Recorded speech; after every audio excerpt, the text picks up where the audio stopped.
So good morning everyone and welcome to the virtual Lexus Melbourne Cup Tour. My name is Danielle Filand, Economic Development and Tourism Lead for Nillumbik Shire Council. Thank you for joining us today. In normal circumstances, the Lexus Melbourne Cup would have visited Nillumbik in real life, but due to the COVID-19 restrictions, we're bringing you this event virtually and trust that you enjoy the experience. We will be hearing from our friends at the Victoria Racing Club about the journey. I would now like to introduce Mayor Karen Egan to formally welcome you all. I would like to acknowledge the Wurundjeri people who are the traditional custodians of the land we are on and pay my respects to their elders, both past, present and emerging, and extend that respect to other Indigenous Australians present. Welcome everybody. Thank you for everyone coming today, including representatives of the Victoria Racing Club. I'm very pleased that the Nillumbik Shire is able to be part of the Lexus Melbourne Cup Tour this year. It's an honour to have the iconic Lexus Melbourne Cup trophy visit our Shire on its tour of regional Australia. I would like to thank the Victoria Racing Club for including us as part of this important tour and welcome everyone here today in Nillumbik. As the race that stops the nation, the Lexus Melbourne Cup is a highlight on the Australian sporting and events calendar. This year, more than ever, the Cup will bring some much needed magic and excitement to Victoria and the nation in these challenging times. While today's Cup visit to Nillumbik is a virtual one, we hope you can come back one day in person when restrictions allow and explore everything our wonderful region has to offer. Nillumbik is a mostly rural shire, only 25 kilometres northeast of Melbourne, set in the Green Wedge. It forms the gateway to the Yarra Valley and is only an hour from the Melbourne Airport. Our shire is known for its beautiful townships set amongst unspoilt bushland and picturesque hills. We are home to artists, wineries, boutique eateries and unique rural outlets to explore in the townships and dotted across the shire. Artists have long found inspiration in our unique environment, from those of the famous Heidelberg School to the iconic Montserrat in Eltham, the oldest artist colony in Australia. In normal circumstances, we have a range of exciting events throughout the year, and our unique natural environment provides many opportunities for day trippers, including bushwalking, cycling and horse riding. We have a strong equine industry, and horse riding is a popular recreational pursuit. In fact, it's one of mine. With our mix of equestrian facilities, natural bush environment and series of recreational trails, the Shire is a popular destination for horse riding enthusiasts. Thank you all for coming, and now we hope you enjoy this short video of some of the highlights of a visit to Nillumbik.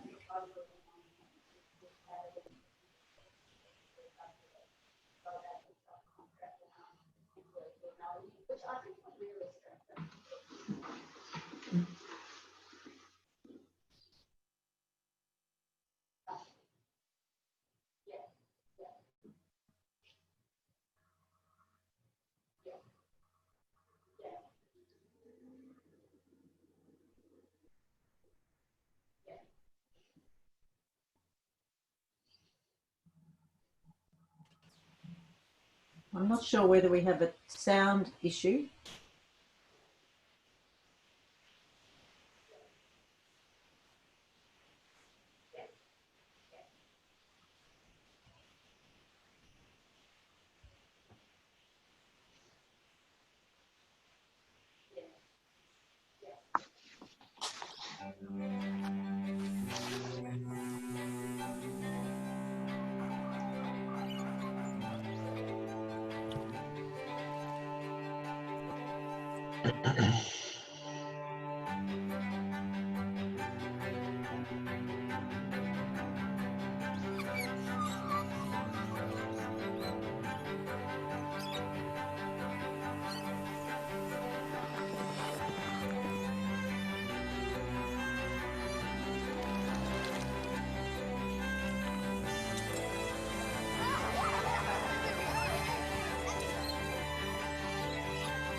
Isn't Nillumbik just a beautiful place? We look forward to welcoming all of those visitors when COVID allows us to get out and about again.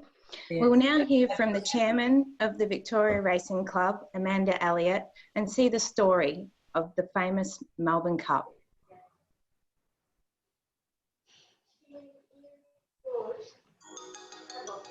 The Lexus Melbourne Cup is woven into the fabric of Australian life, and the iconic trophy is a national icon. Each year, the Cup takes to the road as part of the Lexus Melbourne Cup Tour, visiting towns and communities across Australia, New Zealand and the world, so everyone can celebrate the stories and the heroes of our great race. From Longreach to London, Kununurra to Katherine, Broome to Birdsville, Ireland to Innisfail, the Cup has travelled far and wide and given communities across the globe the opportunity to share in the magic that is the Lexus Melbourne Cup.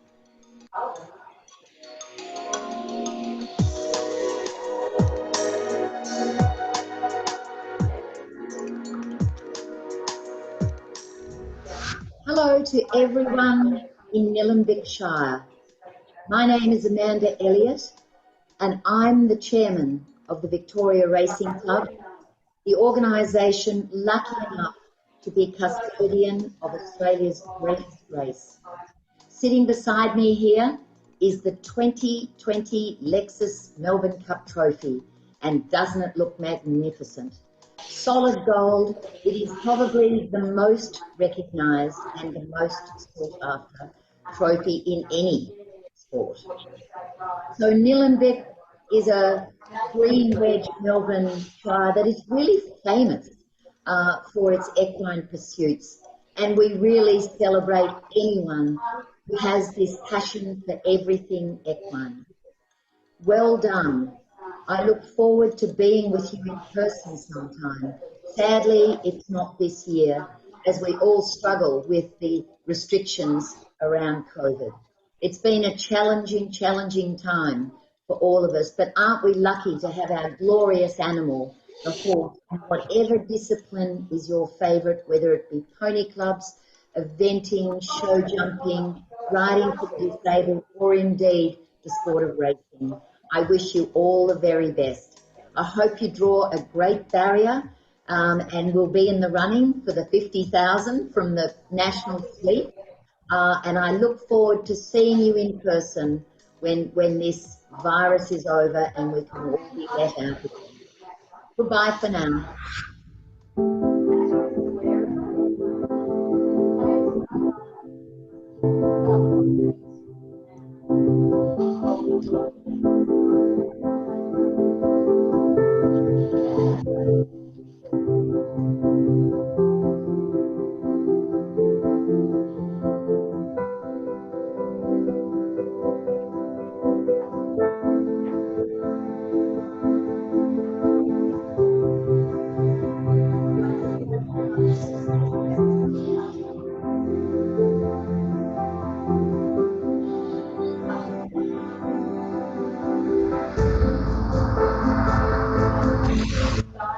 Born from stars, stardust and earth,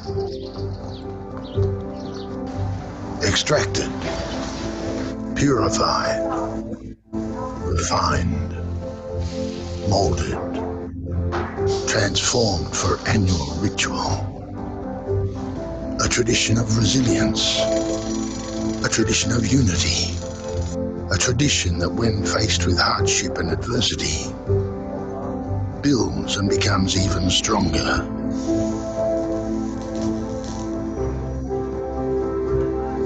We gear up, we knuckle down, we move heaven and earth. For that one day when our great nation stops, standing united for the 160th consecutive year, our hearts and heads as one. Born out of hundreds of hours of labour, transformed from hand-shaped gold, crafted to within a hair's width, the same way for over a century. cutthroat precision, clinical control, bespoke artistry, miners, chemists, refiners, spinners, goldsmiths, people coming together, people like you and me, uniting communities through tradition, tradition that has become a heartbeat, a collective spirit, a shared, unshakable ritual, born from the earth, nurtured, celebrated, loved, a symbol of our collective strength, character, and resilience. The race that stops the nation. This is the People's Cup, the 2020 Lexus Melbourne Cup.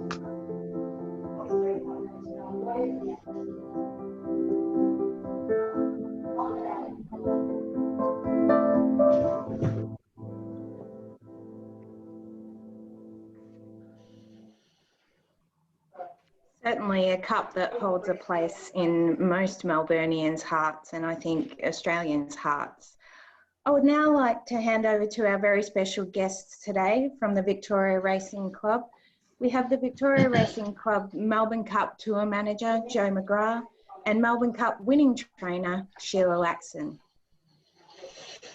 Thank you, Danielle, and Councillor Egan, fellow councillors at Nillumbik Shire, and ladies and gentlemen, special guests, everyone.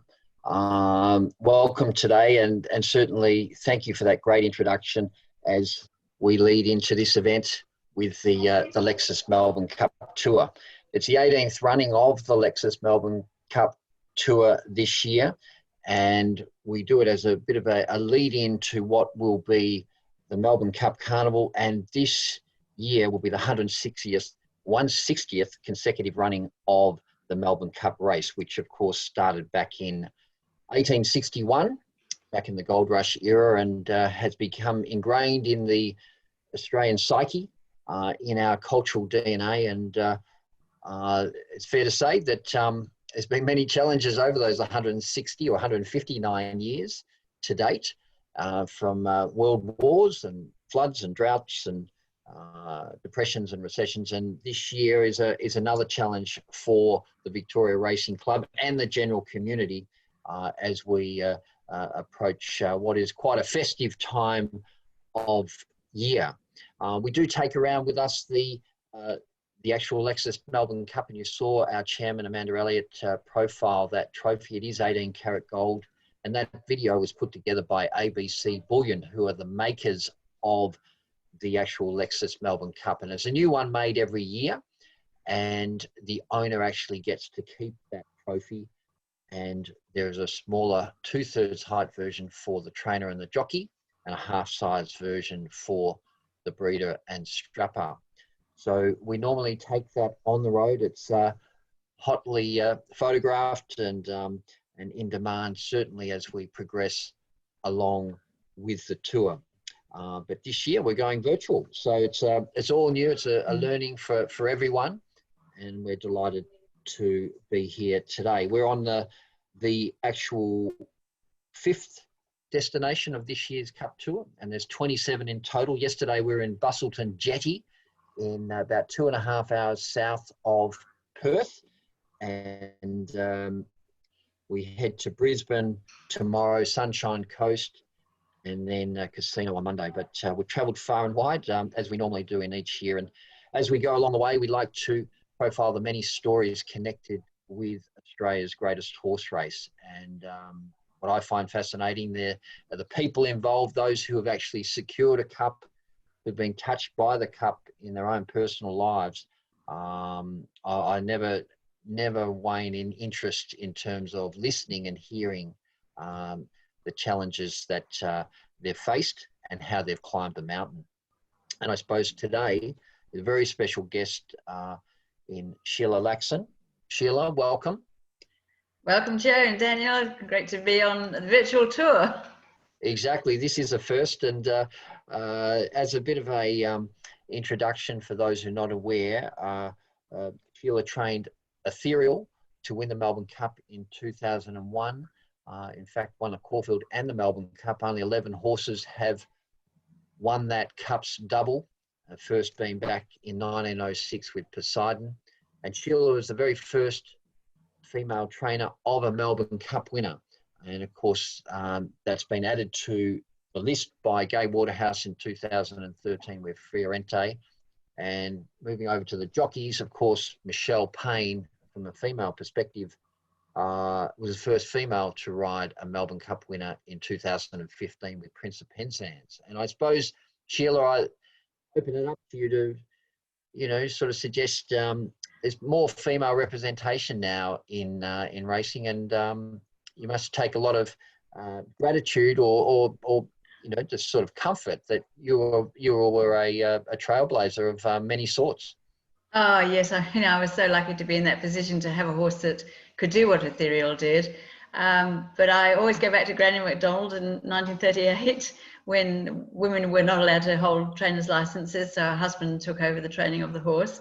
And I'll preface that just to say that she was a New Zealand trainer. She had a license in her own right in New Zealand.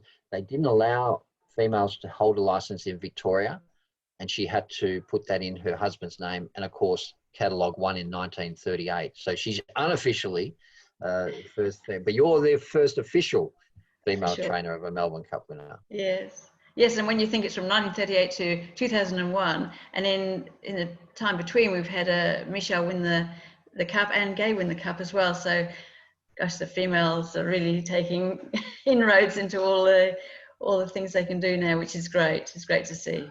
When you look back and you think of, there must have been like a whirlwind of a 6 months or so, because for a lot of people who are listening today, I mean, the preparation of a Melbourne Cup horse, for these feature races, it starts a long way out. But when you think back, you think, wow, the challenges that you faced, were they?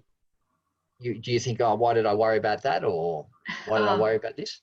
Well, I suppose because it was fresh ground for me. I wasn't really sure what to expect. And when Mr. Vella's person who runs his business with horses over in Australia suggested that they nominate her for the Caulfield and Melbourne Cups after she won the Oaks, I just went, oh yeah, okay, that's what you do. But I don't think I ever really thought we'd get there.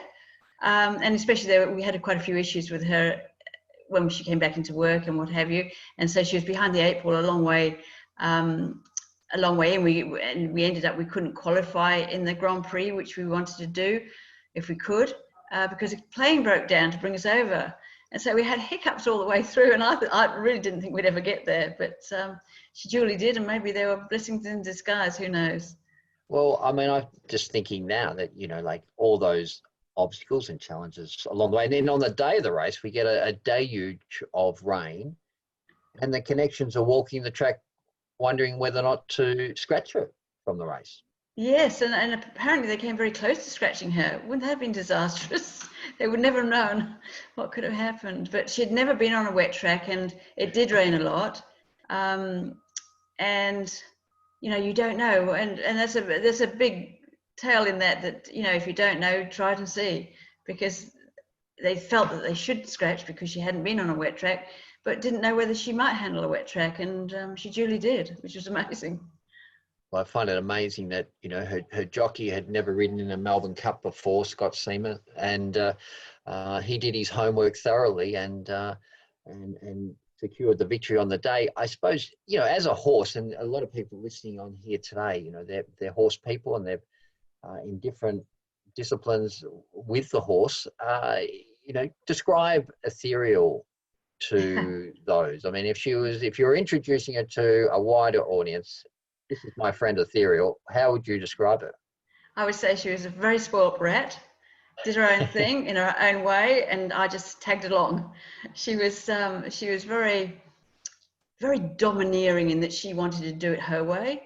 And I'm sure if she'd gone into a normal stables and she would have been bullied into that submission, she probably wouldn't have shown the absolute brilliance she had. But you know, I was lucky. I was training her on the farm. She used to round up sheep and cattle, and so she became my friend on the farm, and she was my mate. Well, that's what, you know, for a lot of people, certainly in Australia, find it very hard to understand that you've got a horse that's good enough to win a Melbourne Cup, but in the off season, she's rounding up sheep. Yeah, and she was very good at that. Crikey, when there was a calf going the wrong way, she would duck out and chase it back, and she was just a beautiful person. She really was. Yeah. Now, Sheila, your own sort of journey is quite extraordinary, really, because I mean, you grew up in Wales, in Great Britain, and then came out to Australia, landed here as an 18-year-old, and I have a suggestion that you might have not even known what the Melbourne Cup was when you landed here. Yeah. And then you made your way to New Zealand as well. But we're amongst friends here, Sheila. You can share that. No, we won't tell anyone. No, I mean, when they stopped, I was working in the Canberra hospital, and there was a chap there who was actually a New Zealander, and he was talking about the Melbourne Cup and how they had a holiday on the Melbourne Cup day, and I was thinking, what on earth's the Melbourne Cup? And anyway, I duly found out, and he must have been horrified when I said, well, what's the Melbourne Cup? But I suppose coming from where I came from, and I was involved in racing to a degree, but not, you know, wouldn't be following it all around the world and knowing what races were what. But it's, you know, it's an absolute accolade to everybody at Melbourne Racing Club, to Victoria Racing Club, to have promoted it like they have, and to have everybody involved with it. You know, the tour you do is fantastic, and it lets people know a bit earlier on than I did that there's a great race called the Melbourne Cup. But I suppose your journey sort of went from Australia, then over to New Zealand. You had obtained a permit to ride in races, and you really came within an inch of your own life in many ways when you fell in a particular horse race. And can you tell us about that and the recovery you came out of that at that time?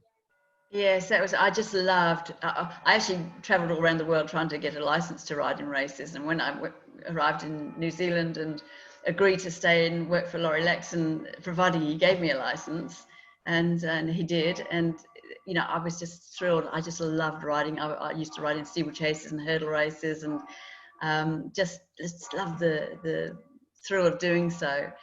And went to Gisborne in 1991 and rode a horse called Triple Crossing. And I actually went around to the start and I thought, gosh, this horse doesn't feel that good. And by the time I got down there, I thought, oh no, he's probably all right. But during the race, he fell, and he fell very heavily and knocked me out. And I was in a coma for about 8 days. And when I woke up, I was in a psychiatric ward for some reason. But it was pretty horrific, because when I woke up, I couldn't write and I couldn't talk. And that night they played One Flew Over the Cuckoo's Nest. And I just thought, this is me, I'm here, and I can't communicate with anybody. I can't let them know I'm really all right. And they think I'm never going to wake up properly. So from there on, you know, that was 1991. And to win the Cup in 2001 was, you know, I think that was really important for people in a similar position to me in 1991 to realise you can get out of it, and you can, you know, the world can come together again, and things can happen that you would never even dream about. And people may not be aware, you married Laurie and were connected with a previous Melbourne Cup winner in Empire Rose in 1988 when she won the Cup. So you had a little bit of experience once you found out what this Melbourne Cup was. Yes, I certainly did. You learned pretty quickly, and that would have been a valuable time to actually say, right, okay, I've seen it firsthand in terms of what it takes to win the Cup as well. Yes, of course. And actually, I was just working out from the farm the other day. We've had 7 runners for 2 winners, 2 seconds, 2 fifths, and a 10th. So, you know, you don't realise it, but over the years you get the education about what is required to win with a horse over that distance. And that really stood me in great stead when I was lucky enough to get to Maston Lodge and do her final training there. Exactly. Now I've got some questions here and I'm going to get to those in a minute. I just wanted to see, you know, we win the Caulfield Cup and there's one narrowly over a horse called Sky Heights. You had to survive a protest in the stewards room there. Then you get to Flemington. Just describe, like that build up on the day, for you personally, because the horse would have been a favoured runner, was in the betting and was expected to run okay. How's Sheila Laxon approaching one of the biggest days of her life? Well, that's right. Well, I rode her work in the morning to make sure she was okay, and she was just so well. And I thought, well, she's as good as she can be. I couldn't do any more to get her fitter and happier and all that sort of thing, because happiness is a great thing with horses. They've got to be happy in what they do, and what you do with them to keep them happy is a very important factor when they're in the race. So she was really bouncy and bullying me and, very full of herself indeed. And it was sunny up there. And we've got halfway to Melbourne and it's raining and the track's wet. That's not unusual, is it? And so I must admit, by the time I got there, I was, instead of being sort of really buoyant about her being able to compete, I now had this big factor. It's a wet track. She's never been over 2 miles before on a wet track. She's probably not going to handle it because horses are very particular in what they can and can't handle. And her win in the Oaks was on a very firm track. And I think that probably helped me a little bit because I'd already sort of was thinking about defeat before I started. So I just, went along and just hoped, I suppose. And all through the race, I can remember watching her every stride of the way and thinking, oh, how's she handling it? Is she slipping? Is she not getting a grip? How's she going? And Scott just sat there and sat there and sat there, and that gave them the slip and went way ahead of them all. And then he's unleashed her, and it was just the greatest feeling to see her speed up the track like she did. And all thanks to him, he walked the track 3 times, 5 times, I can't remember which. And again on the morning to know where the best part of the footing was, and it was about 3 horses out, and that's the track he took. And I'm sure that was the winning move on his part. I think Richard Hills, who rode the second horse, if he had his time again, might have decided to have a look at the track before. But and I suppose there's a fantastic shot of you on the front page of the Herald Sun, or one of the papers here. And your son just looking like, what has just happened? That must have been a special moment for you. It was, and the best moment was looking up at his face, and there was tears in his eyes. And it was so great that he was there with me to share that moment, because it was an ethereal moment. It was incredible.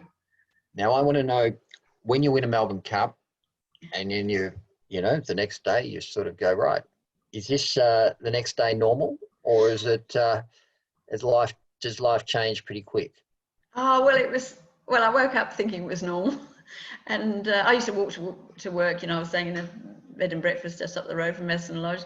And I've come around the corner and there would have been about 30 press cars waiting for my appearance. And I just thought, I just want to go home. But it's those sort of things you just don't anticipate having to deal with.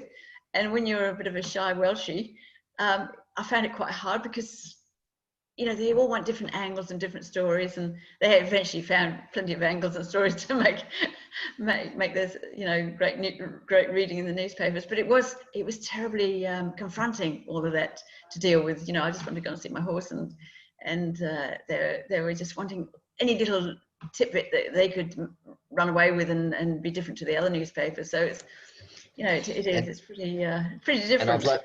And I've loved traveling with you over the years, Sheila, because sometimes you like to just sort of blend in sometimes, and I think you blend in too well sometimes. I think I left last year in Nillumbik when without you somewhere. You did too. I'll never forgive you for that, Joe. I know, it wasn't a nursing home. There was nothing wrong with that. But you remember one time in Darwin, and it was fantastic, the expression on Sheila's face, because the people didn't recognise who you were, and and I think it was the Rear Admiral. It was the Admiral who was dressed in white, had all these badges, That's right. most decorated, seaman ever. And Yes.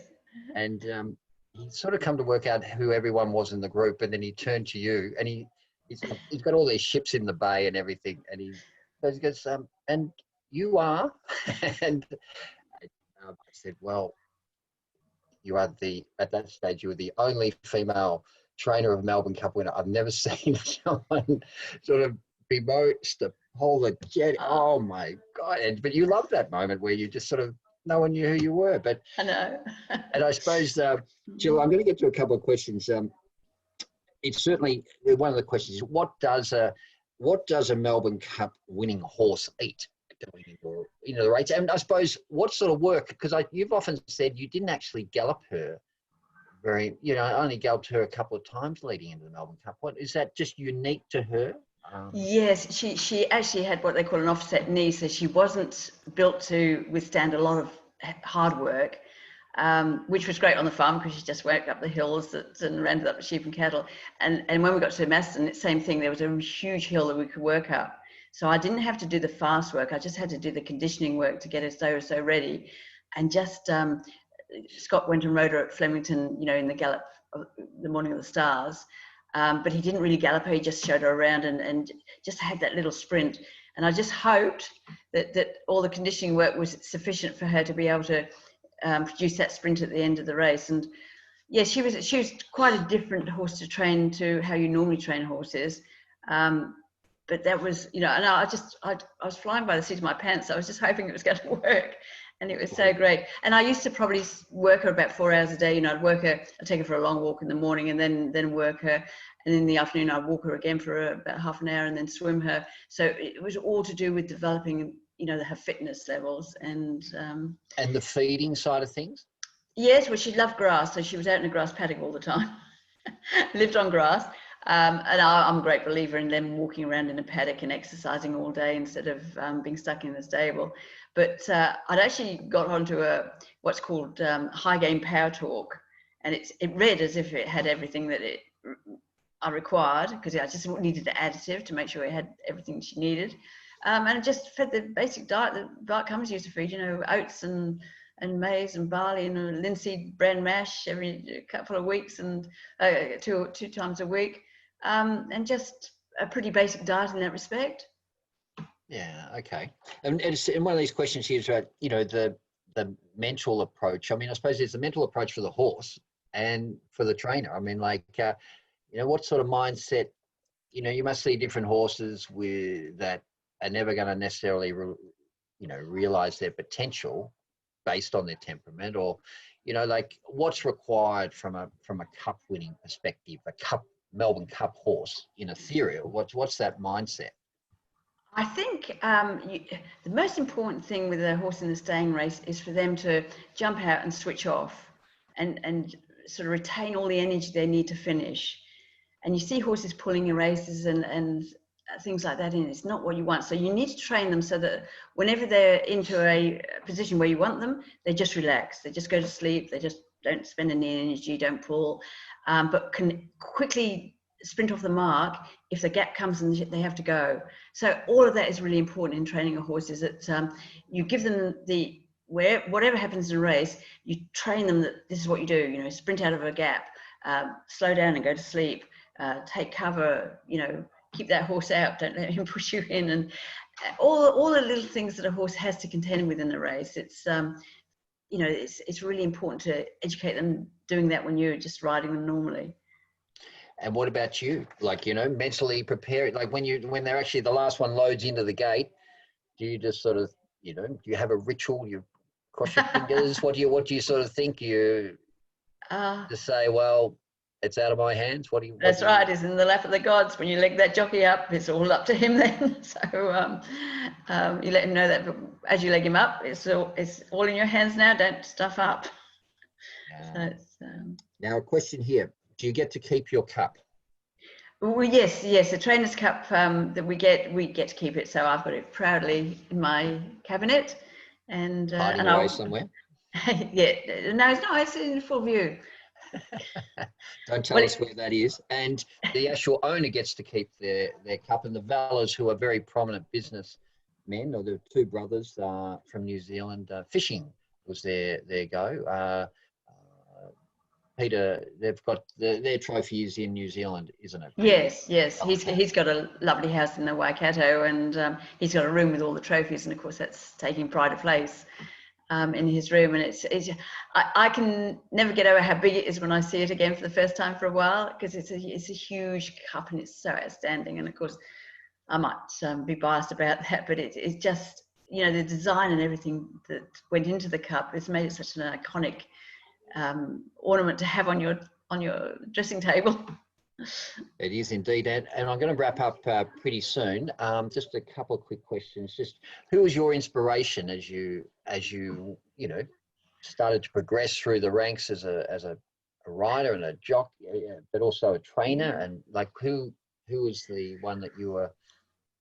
Well, I think the person that probably set me on the road was a lady called Jean Jackson, who was a show jumping dealer where I grew up, and she taught me so much about horses and how to talk to them virtually, to get them to do it your way, you know, just get a sixth sense about them.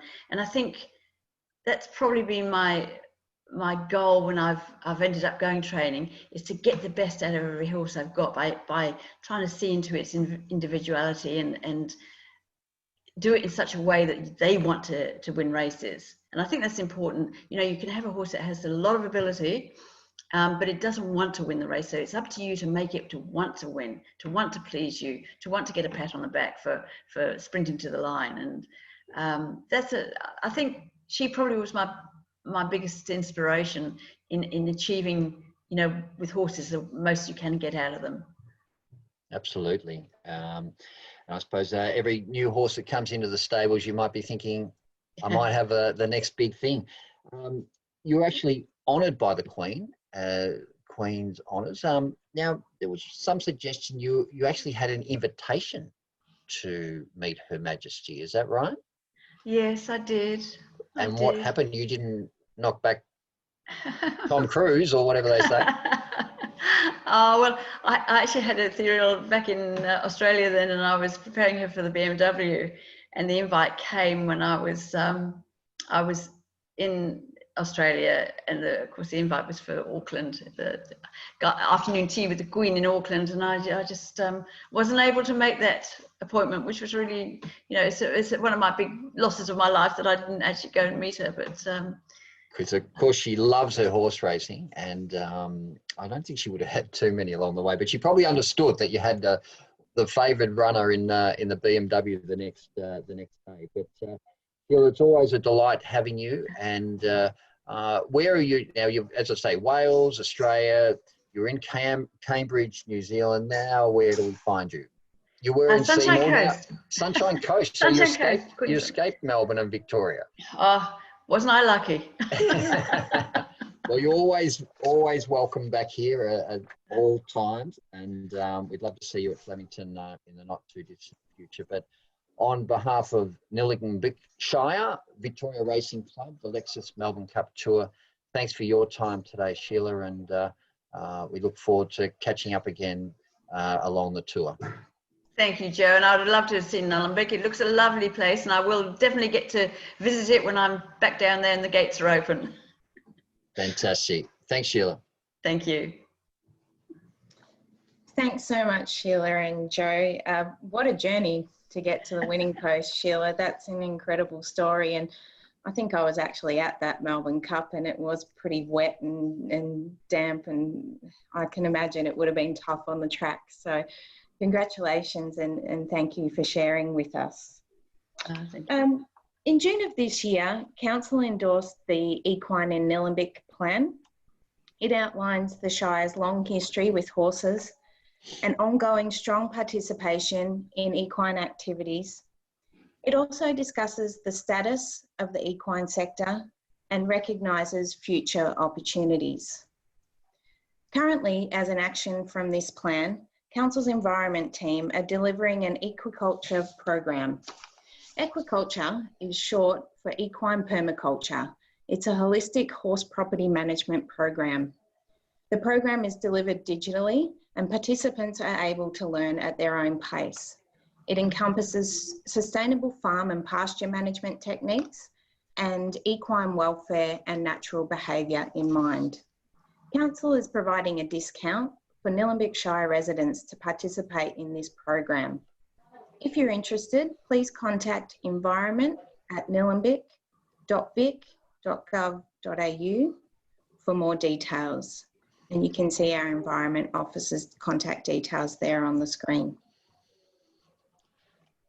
We also have multiple horse and pony clubs in Nillumbik, and Eltham Pony Club was established in 1953. Former and current riders from the club have successfully competed overseas and at the last 5 Olympic Games. One member is the current Senior Pony Club National Eventing Individual Champion. The club are always open to new members, and whilst they have no current physical events planned due to COVID-19, they are always looking for new members. They are, however, organising virtual interactions with club members, and please contact Andrew if you wish to learn more.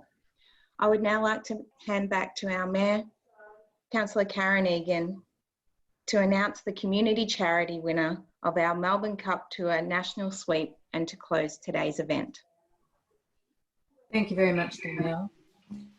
As a participant in the Lexus Melbourne Cup Tour, we're very lucky to have the opportunity to take part in the Lexus Melbourne Cup Tour National Sweep. We invited registered Nillumbik charities to nominate for a chance to win $50,000 for a local community initiative as part of the National Sweep. And I would now like to announce the randomly selected charity that will receive the $50,000 if the horse from Nillumbik's barrier wins the Lexus Melbourne Cup. Perhaps I can get some clues from you afterwards, Sheila. The successful charity to represent Nillumbik is the Diamond Hills Preschool. Congratulations to everyone there. We look forward to the Lexus Melbourne Cup on the first Tuesday in November, and I wish all the horses the very best. Thank you to everyone for making a virtual visit to Nillumbik today. And we hope to welcome you in person to our wonderful Shire as soon as restrictions allow. For more information, go to visit nillumbik.vic.gov.au or follow Visit Nillumbik on Facebook. Until we see you again in the flesh, please stay safe, everybody. And I'm hoping that we can actually attend a Melbourne Cup very, very soon. So everybody, please keep your fingers crossed for that one. So thank you again, both Sheila and Joe, for all your input today. And Sheila, your story was particularly fascinating to me as a horse owner and mother of an Olympic rider. So I know the challenges you face and what can go wrong. It's incredibly difficult, but you've done an amazing job, and you're an inspiration to all women to do with horses all throughout the world. So well done, and thank you very much. Bye-bye. Thanks everybody for attending. See you later. Bye.